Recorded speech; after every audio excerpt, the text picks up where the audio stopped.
സ്വഹാബത്തിൽ നിന്ന് ദീന് പഠിച്ച് അത് കൃത്യമായി നടപ്പിലാക്കിയിരുന്ന താബിഈങ്ങളിൽ പ്രസിദ്ധനായ സഈദ് ഇബ്നു ജുബൈർ റഹിമഹുല്ലാഹ് ഹിജ്റ 46 ജനിച്ച് 95 മരണപ്പെട്ടിരുന്ന അദ്ദേഹം പറയാ, അദ്ദേഹത്തിനൊക്കെ അവസാന നാളുകളിൽ ഇതാ ദഖല അയ്യാമുൽ അശ്ർ, ഇങ്ങനെയുള്ള ദുൽഹിജ്ജയുടെ 1 മുതൽ 10 വരെ വന്നാൽ ഇജ്തിഹാദ ഇജ്തിഹാദൻ ശദീദാ, നന്നായി കഠിനാധ്വാനം ചെയ്യുമായിരുന്നു. ഹത്താമായകാദു യഖ്ദിറു അലൈഹി, തന്നെ കൊണ്ട് കഴിയാതെ ആകുമോ എന്ന രൂപത്തിൽ, തനിക്ക് കഴിയില്ലെന്ന് വിചാരിക്കുന്ന വിധത്തിലുള്ള കഠിനാധ്വാനം വരെ ചെയ്യാറുണ്ടായിരുന്നു. ഇതൊക്കെ എല്ലാ വർഷവും നമ്മൾ കേൾക്കുന്ന മനസ്സിലാക്കിയ കാര്യം, ഒരു ഓർമ്മപ്പെടുത്തൽ. എന്താണ് ഇത്ര പ്രത്യേകത?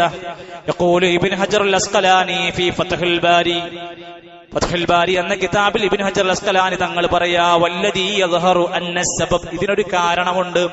ഫിംതിയാസി അശ്രി ദുൽഹിജ്ജ, ഈ ദുൽഹിജ്ജ 10 ദിവസങ്ങളിൽ ലിമകാനിൻ ഇജ്തിമാഇ ഉമ്മഹാതിൽ ഇബാദ, ആരാധനകളുടെ സംഗമ ദിവസങ്ങളാണ്. ആരാധനകളുടെ സംഗമ ദിവസം. എന്താരാധന? സ്വലാ, നിസ്കാരം വരുന്നു. ഇതിൽ ദുൽഹിജ്ജ 9 വരെ നോമ്പ്, ദുൽഹിജ്ജ 9ന്റെ നോമ്പ് അടക്കം വരുന്നു. സ്വദഖാ, ഉദ്ഹിയ്യത്തായി മറ്റു സാധുക്കളെ സഹായിക്കുന്ന ധാരാളക്കണക്കിന് സ്വദഖാത്തുകൾ വരുന്നു. വൽ ഹജ്ജ്, ഈ ദിവസങ്ങളിൽ ഹജ്ജിന് തുടക്കം കുറിക്കുന്നു. വലാ യഅതി ഫീ ഗൈരിഹി, ഇതൊന്നും മറ്റൊരു ദിവസത്തിൽ വരൂല. എല്ലാ ആരാധനകളും സംഗമിക്കുന്ന ദിവസങ്ങളാണ്.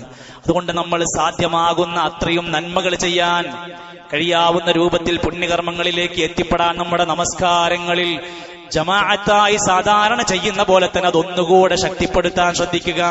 സുന്നത്തായ നമസ്കാരങ്ങൾ അധികരിപ്പിക്കാൻ സാധ്യമാകുന്നത് ചെയ്യുക. എന്ത് കാരണം?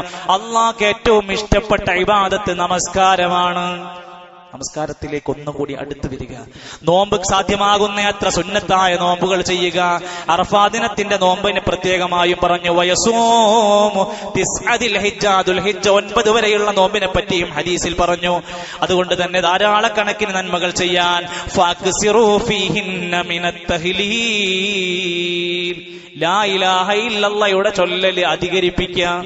പണം ചെലവില്ല, സമയം കളയുന്നില്ല, എവിടേക്കും പോകേണ്ടതില്ല. സ്വന്തം നാവ് കൊണ്ട് മനസ്സുകൊണ്ട് ഉച്ചരിക്കുന്ന തഹ്ലീലുകൾ അധികരിപ്പിക്കുക.